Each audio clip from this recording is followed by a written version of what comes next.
Et on va sans plus tarder donner la parole à Étienne Klein pour lancer le débat sur cette notion de progrès. Oui, alors moi je vous propose de partir d'un constat que chacun d'entre nous peut faire, qui a d'ailleurs été dûment mesuré par différentes techniques, c'est que le mot progrès disparaît peu à peu du discours public. Il a été remplacé par le mot innovation. Par exemple, il a été utilisé par tous les candidats aux élections présidentielles en 2005 et plus tellement par les candidats en 2012. Donc très rapidement, ce mot s'est recroquevillé sous le mot d'innovation. Et donc la question que je voudrais poser, sans donner la réponse, c'est est-ce que c'est simplement un changement d'appellation pour désigner toujours la même chose, ou bien est-ce que le remplacement du mot progrès par le mot innovation marque une rupture, une différenciation entre l'idée de progrès et celle d'innovation? Alors pour lancer le débat, je propose d'en repasser par l'histoire. Évidemment, il faudrait beaucoup plus que 3 minutes pour le faire. Mais croire au progrès, finalement, c'est croire que le négatif est relatif. C'est-à-dire, c'est penser que ce qui ne va pas dans une société n'est pas condamné à toujours aller mal, c'est le ferment sur lequel on peut travailler pour changer le négatif en positif et donc faire advenir le meilleur.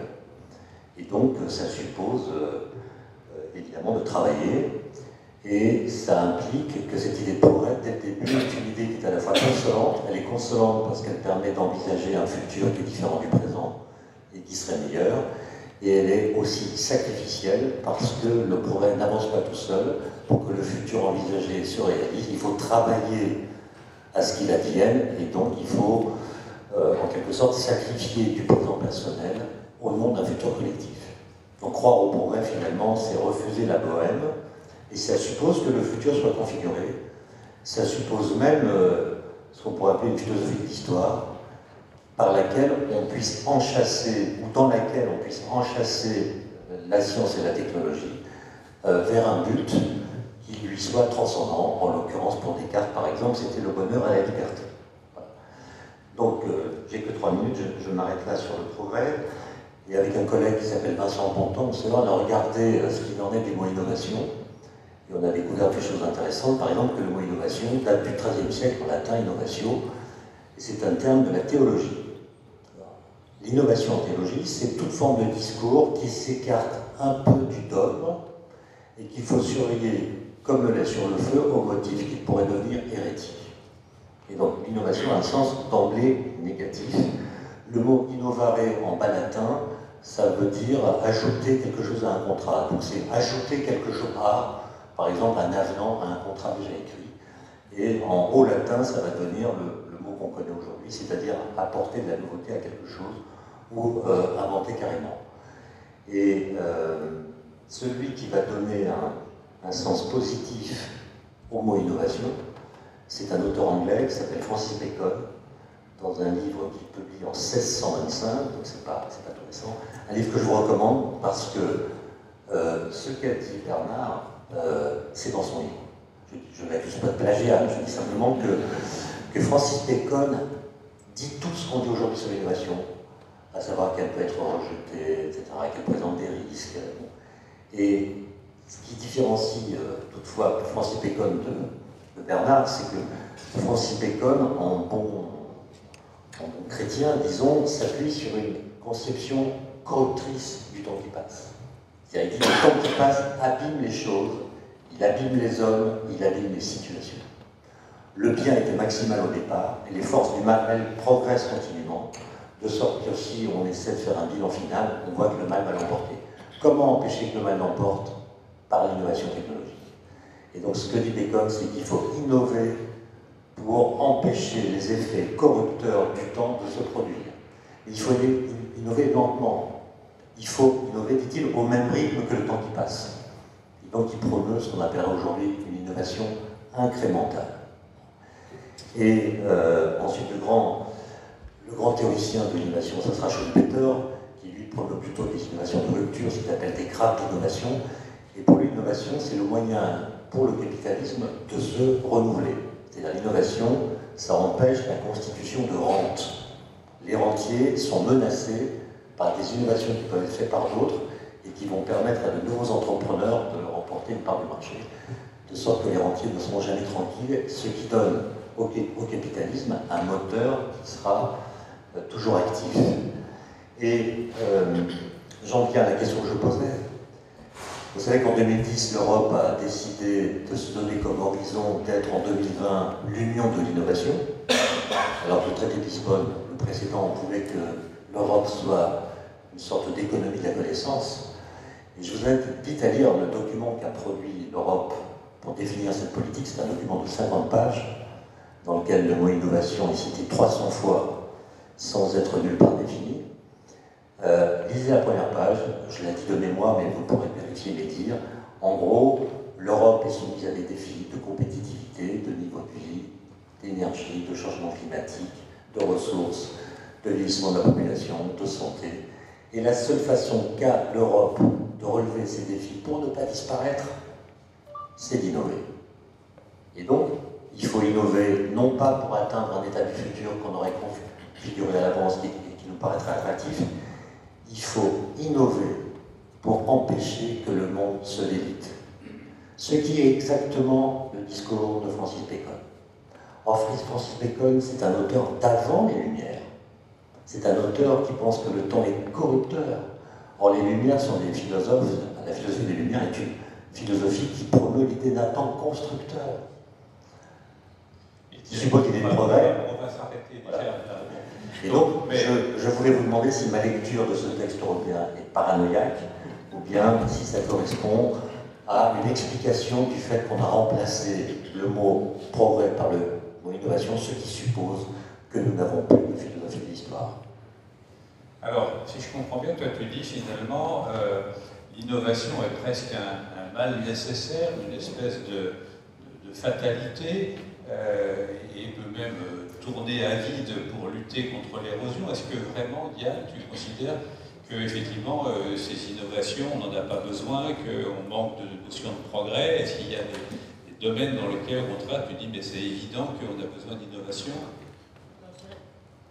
Je serais un peu d'accord sur un point, qui est qu'on a enlevé le mot progrès et on le voit de moins en moins. Alors moi, je viens de l'industrie. J'ai été pendant un certain nombre d'années directeur de la recherche et du développement. Parce que dans l'industrie, c'est bien de faire de la recherche, mais il faut développer. Puis au bout d'un moment, on a dit oui, mais d'accord, mais est-ce qu'au moins quand on cherche, on trouve? Et donc on s'est dit, bon, il faut finalement, ce qu'on cherche, c'est des innovations, c'est-à-dire ce que tu as expliqué, c'est quelque chose qui finalement a de la valeur. Rechercher, c'est un acte, trouver, c'est mieux, c'est comprendre, et on a introduit l'innovation. La difficulté que moi je vois dans l'innovation et dans ce décalage, c'est que c'est vrai que l'innovation est très liée à l'industrie, l'économie, c'est parfois, y compris, une défense. C'est-à-dire qu'on veut innover plus pour être en posture de... Donc ça peut être agressif. Et donc quand on remet progrès et innovation en face l'un de l'autre, est-ce que l'innovation a pour but, est-ce que c'est un moyen de progrès? Parce qu'en fait l'objectif, quelque part, au départ, il est de progresser, d'être plus efficace. Donc l'innovation est un moyen de progresser.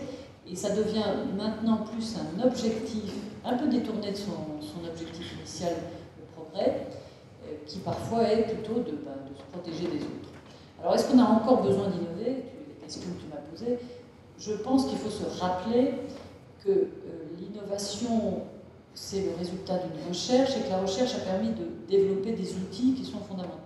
Je dis souvent, et on en reviendra sans doute dans la notion de risque, c'est pas le microscope qui a inventé les bactéries, c'est le microscope qui a fait découvrir l'existence de ces bactéries et qui nous a donc permis de mieux nous armer contre les bactéries. Donc bien sûr que la recherche et l'innovation sont indispensables pour continuer à être plus efficaces. D'ailleurs, dans mon métier d'environnement, dans la mesure où le monde change, qu'il y a plus de monde dans la planète, il faut trouver des méthodes moins consommatrices d'énergie,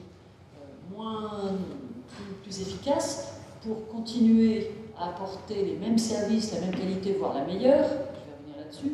Donc on a besoin de continuer à innover pour apporter à tous un service et donc un progrès. Donc l'innovation est un élément, à mon avis, fondamental pour développer. Et quand on regarde dans les grandes infrastructures, je dirais, on sait qu'on doit progresser encore. Il y a 2 milliards de personnes qui n'ont pas d'eau potable. Il y en a un qui, je crois, enfin, c'est encore plus pire pour l'électricité, mais c'est un peu moins indispensable. les gens n'ont pas de transport, n'ont pas de toit, les grandes villes vont se développer. Donc il est urgent, je dirais, de trouver des moyens, et le progrès, l'innovation est une façon de trouver d'autres méthodes, puisque visiblement, au jour d'aujourd'hui, on n'a pas apporté ça facilement. Donc oui, il faut continuer à innover, ça je serais clair là-dessus de mon point de vue. Par contre, il faut savoir pourquoi on innove. Est-ce que c'est pour se protéger, c'est pour empêcher les autres d'envahir l'Europe? Est-ce que c'est ou est-ce que c'est au contraire pour progresser collectivement? C'est peut-être l'une des difficultés du mot progrès. C'est ce qui est progrès pour moi, pour mon entreprise, mais pas forcément progrès pour les autres. Je crois que dans le débat d'OGM que tu as évoqué tout à l'heure, on peut se demander si d'avoir des semences qui ne permettent pas à l'agriculteur de recréer ses propres semences d'après, c'est un progrès pour le vendeur de semences ou c'est un progrès pour l'agriculteur. Je crois que la notion de progrès, elle est de quelle est la population qui en profite, et est-ce que ce progrès est partagé, est-ce qu'il réduit globalement des inégalités ou est-ce qu'il en aggrave les inégalités? Donc je crois que oui, il faut revenir à la notion de progrès, parce que l'innovation doit être guidée par le progrès, il doit être guidé par une notion de progrès partagée. Alors effectivement, sur ce point, est-ce qu'on peut, dans une société, avoir une cohabitation de différentes visions du progrès et donc éventuellement de formes d'innovation qui concourent à ces différentes visions? Le sociologue, comment il voit effectivement ces relations dans une société entre les visions du progrès et les innovations? Oui, c'est un peu vaste. Essayer de répondre un peu, parce que c'est comme disons plus, mais le micro. Ah oui, même si je suis quand même globalement d'accord avec tout ce que j'ai entendu, je dois dire, mais je vais quand même chercher quelques points d'ouverture de discussion. Oui, alors d'abord, j'en reprendrai ce qu'a dit Étienne Klein tout à l'heure. La notion de progrès, il ne faut pas l'oublier, c'est une forme d'idéologie du temps, en fait. C'est une représentation, c'est une narration du temps. Je vais la schématiser de façon un peu brusque en disant que c'est simplement l'idée que demain sera ou devrait être supérieur à aujourd'hui. C'est une forme d'espérance et même de volonté éventuellement, d'action politique dans ce sens.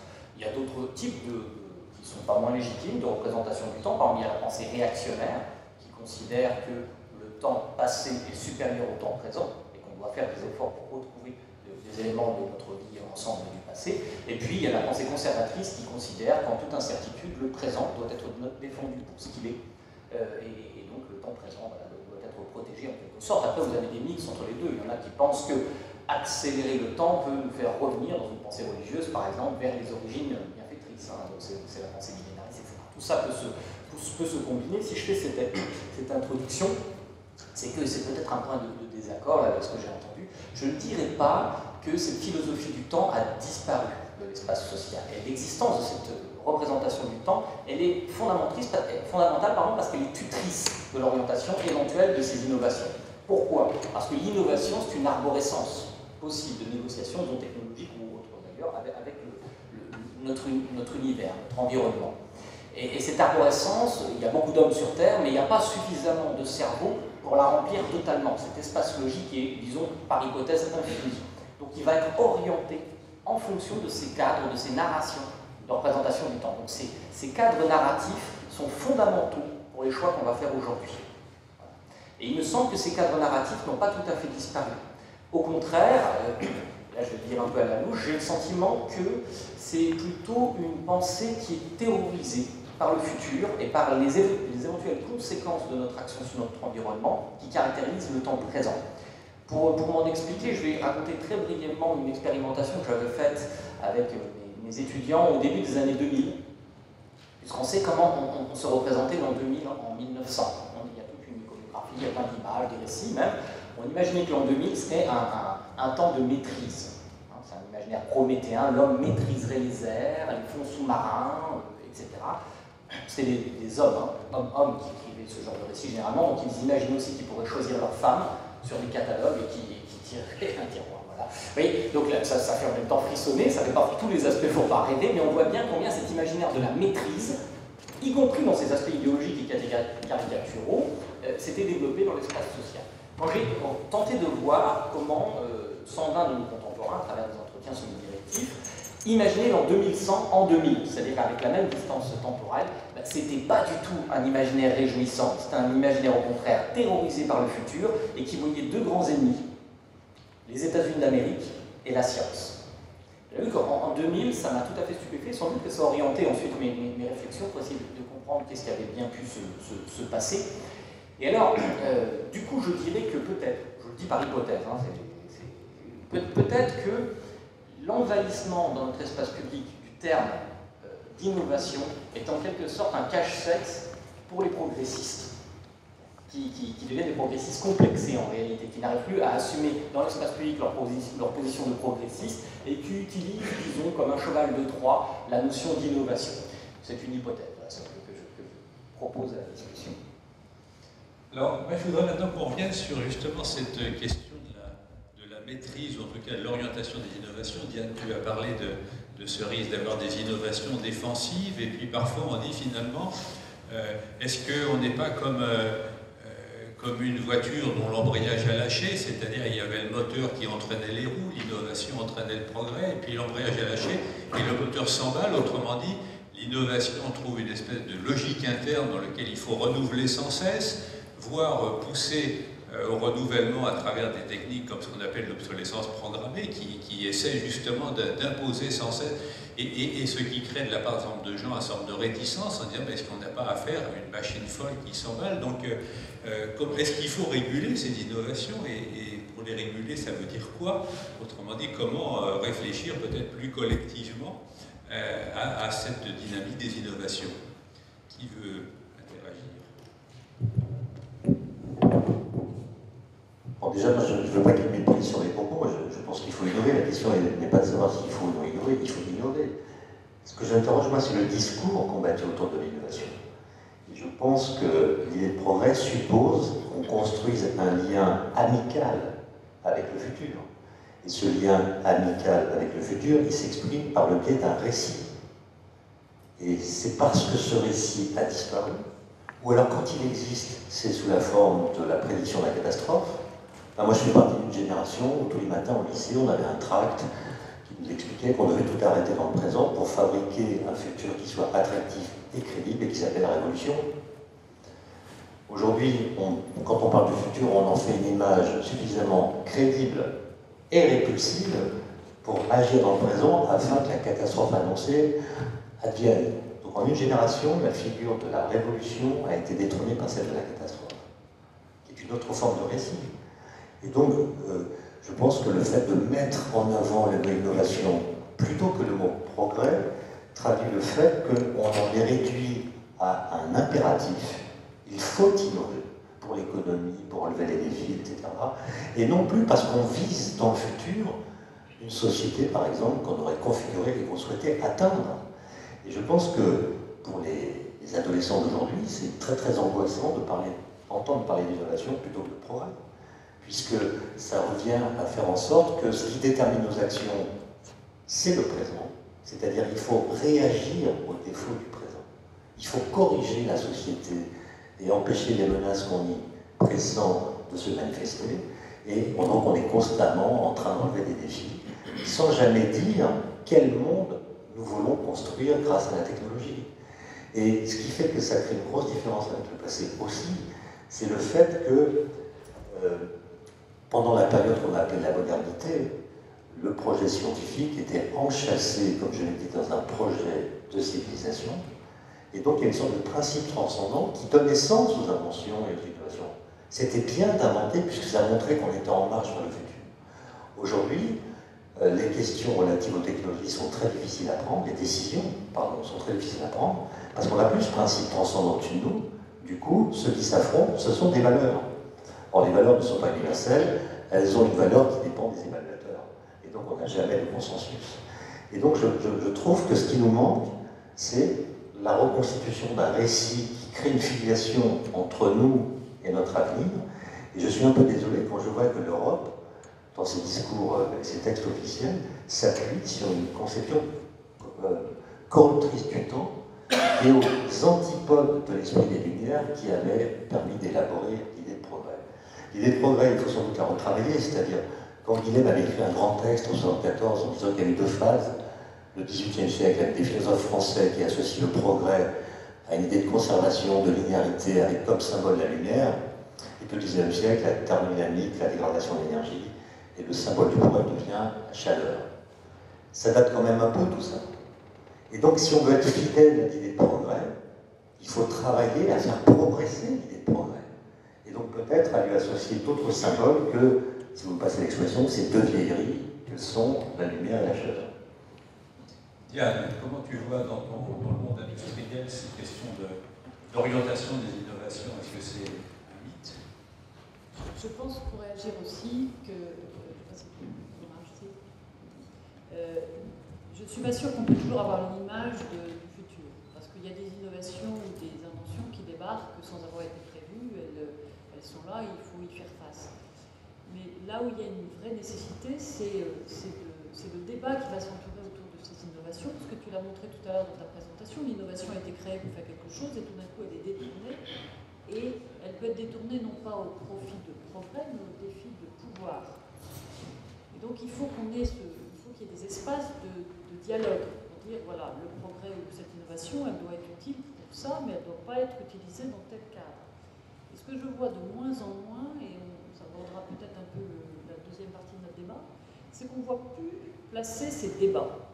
Et on voit plus le catastrophisme utilisé présent.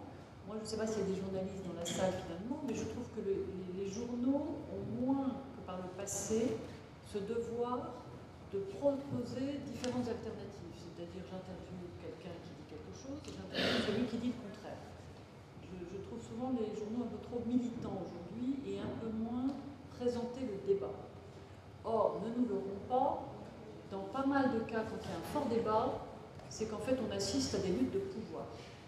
Et on est en train simplement de planter des luttes de pouvoir de gens qui sont contre, de gens qui sont contre les produits chimiques, les gens qui sont pour, parce que ça, et on n'arrive pas à avoir cet espace de dialogue, chacun utilisant des arguments plus ou moins malhonnêtes, et donc ça part à droite et ça part à gauche, et ça devient catastrophique.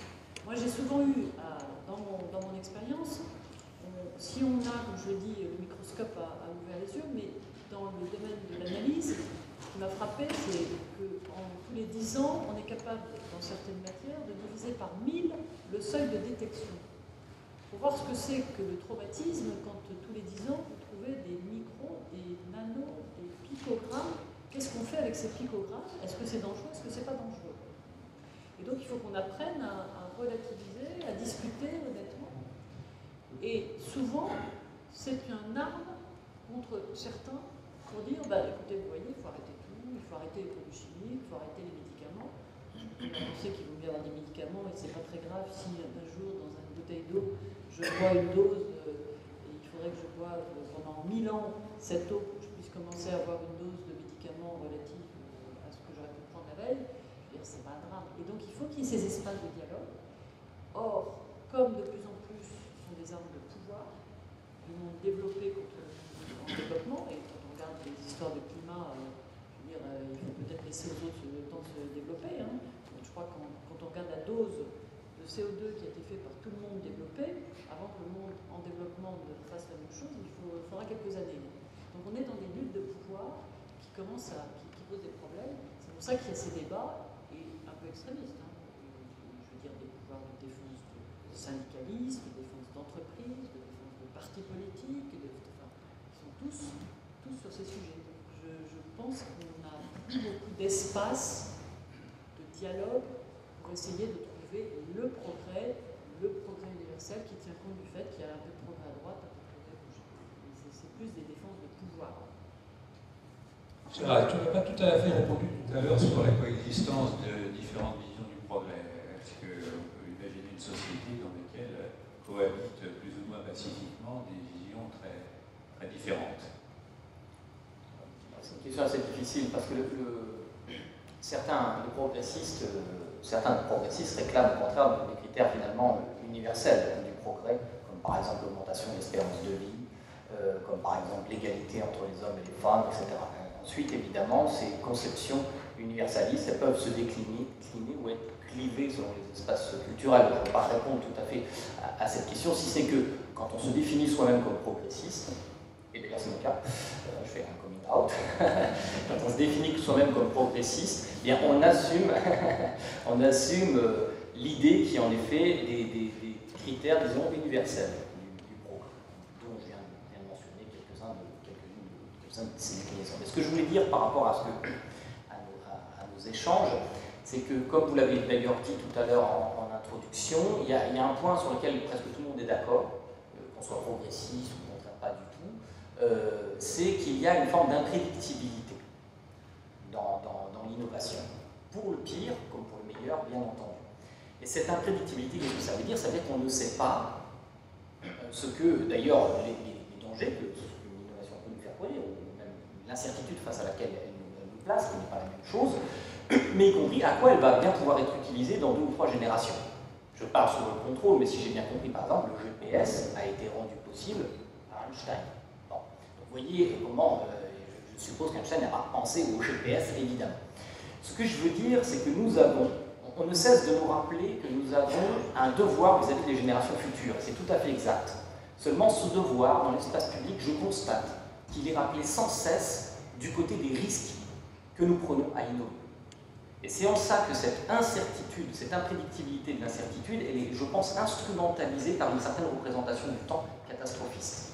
On a raison dans certains cas. Je ne suis pas du tout pour inhiber la parole dans ce sens-là, parce qu'il y a des tas de risques dont il faut qu'on prenne conscience.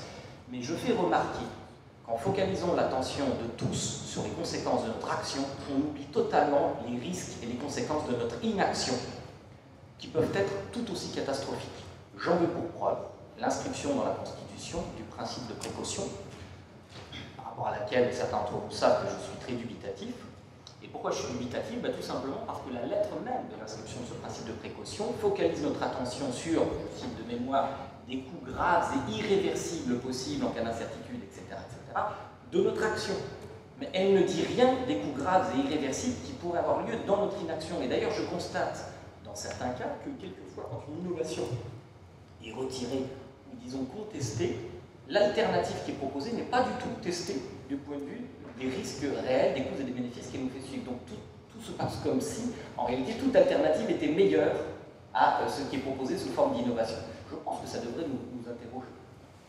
Si vous le voulez bien, on va lancer peut-être quelques réactions de la salle sur cette séquence. Bonjour. Oui, c'est plutôt un sentiment que j'ai vécu depuis quelques années. J'étais frappé par le fait que, concernant la notion de progrès, ma fille, qui a 19 ans, n'y croit absolument pas. C'est-à-dire qu'elle est convaincue que dans 30 ans, tort ou à raison, il n'y aura plus de poissons, il n'y aura plus de pétrole, la mer aura monté de 2 mètres, l'air sera irrespirable, etc. Et ses grands-parents y croient complètement. Ses grands-parents qui ont entre 75 et 80 ans, qui sont l'un ingénieur, l'autre prof de maths, sont, mais alors, à 100% pour le progrès. Et quand on le met en doute, on a vraiment l'impression qu'on touche à la base de leur idéologie.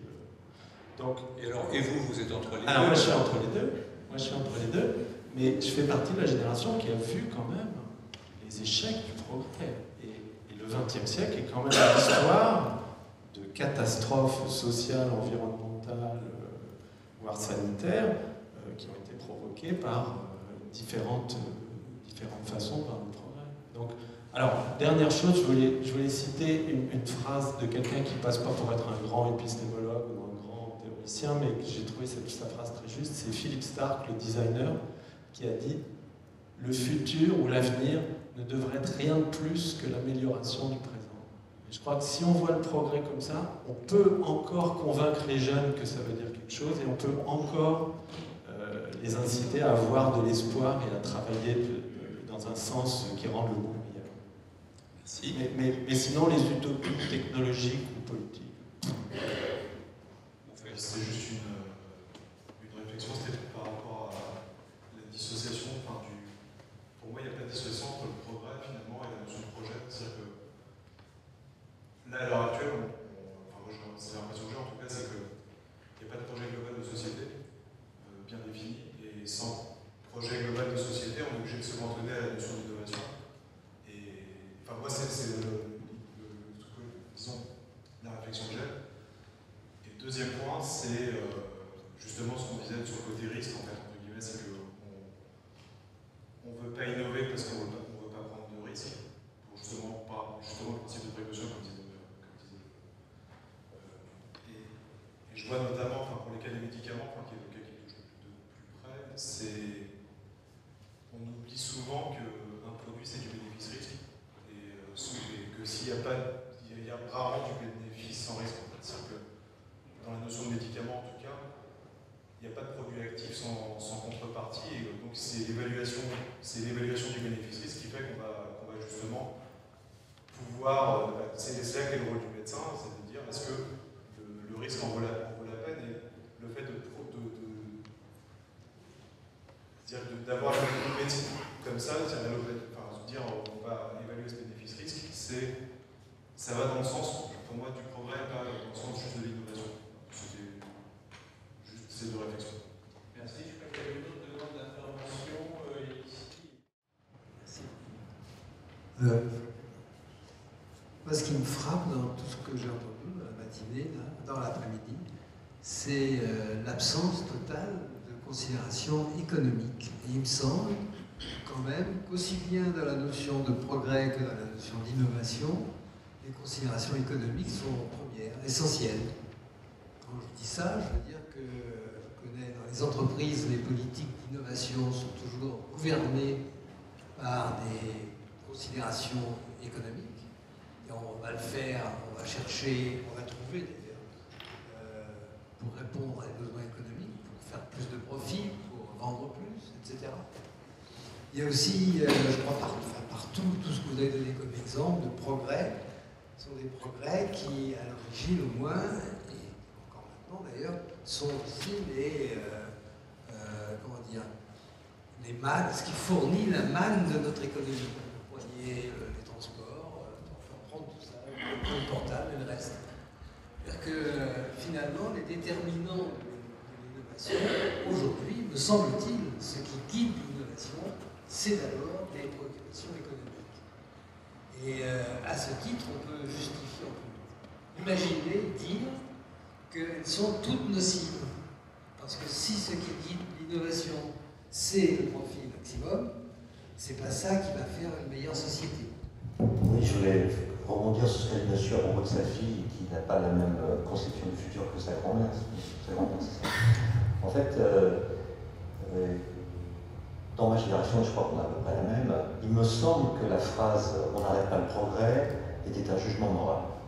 Ça voulait dire il faut adresser au futur un salut enthousiaste, et on n'arrête pas le progrès, ça voulait dire il ne serait pas bien, au sens moral du terme, de vouloir arrêter le progrès.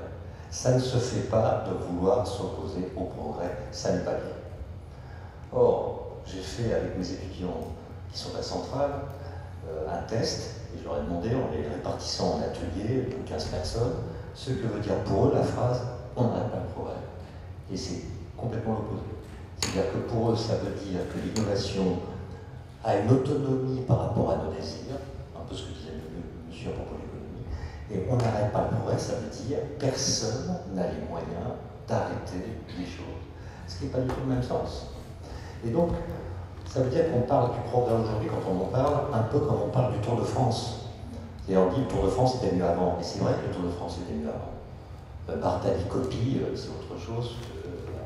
Bon, bref, le Tour de France, c'était mieux avant. Sauf que quand vous dites le progrès, c'était mieux avant, vous prononcez une phrase qui est contradictoire. Parce que s'il y a progrès, ça ne peut pas avoir été mieux avant. Et donc, ça traduit notre ambivalence vis-à-vis du progrès, que Gérald a illustré à sa façon. Et enfin, dernière remarque que je voulais faire en réponse à quelqu'un, moi je ne suis pas sociologue, mais j'habite près de d'Enfer-Rochereau. Donc je ne sais pas si c'est presque un diplôme, mais quand on habite à d'Enfer-Rochereau, tous les dimanches, on voit des manifs. Soit celles qui arrivent, soit celles qui partent, c'est l'heure des voix toutes. Et on peut donc lire les banderoles. Et on voit que tout le monde est conservateur. C'est-à-dire n'importe quel d'entre nous est attaché à un coin de conservatisme. Alors ça peut être, on veut maintenir l'enseignement du latin, Ça veut dire on veut garder la qualité d'un paysage auquel on tient. On veut par exemple pouvoir acheter ses billets de train en rencontrant quelqu'un plutôt qu'en appuyant sur ses boutons. Enfin bref, chacun a son coin de conservatisme. Et avoir un coin de conservatisme dans la tête, ça ne veut pas dire être contre le progrès. Moi je suis progressiste, je fais mon outing aussi, mais je suis par exemple conservateur, au sens où je tiens à la transmission des connaissances, dont j'estime que certains aspects sont menacés par certaines technologies. Voilà, c'est pas scandaleux. Et ce que je remarque en lisant les banderoles des différentes manifestations, c'est que ce qui fait que la société bouge, c'est la technologie. Et la crainte de beaucoup de gens qu'on a pu voir notamment lors des manifs pour tous, c'est que l'impression qu'on a, c'est que les technologies n'étant pas toujours discutées, elles entraînent dans leur sillage des évolutions relatives à autre chose que les technologies. Par exemple, à nos valeurs. Et donc ceux qui sont attachés à certaines valeurs, à tort ou à raison, ont peur que les technologies liquident leurs valeurs. Et d'ailleurs, il n'y a pas de corrélation entre le fait de croire au progrès technique et le fait d'être conservateur au sens moral du terme. Moi, je connais beaucoup de gens qui croient énormément au progrès technique, qui ont même passé leur vie à le servir, mon père par exemple, mais qui, sur le plan moral, est conservateur. Et je connais beaucoup de gens qui, au contraire, sur le plan moral, sont prêts à liquider beaucoup de choses et ont peur de la première nanoparticule qu'ils verraient dans leur environnement.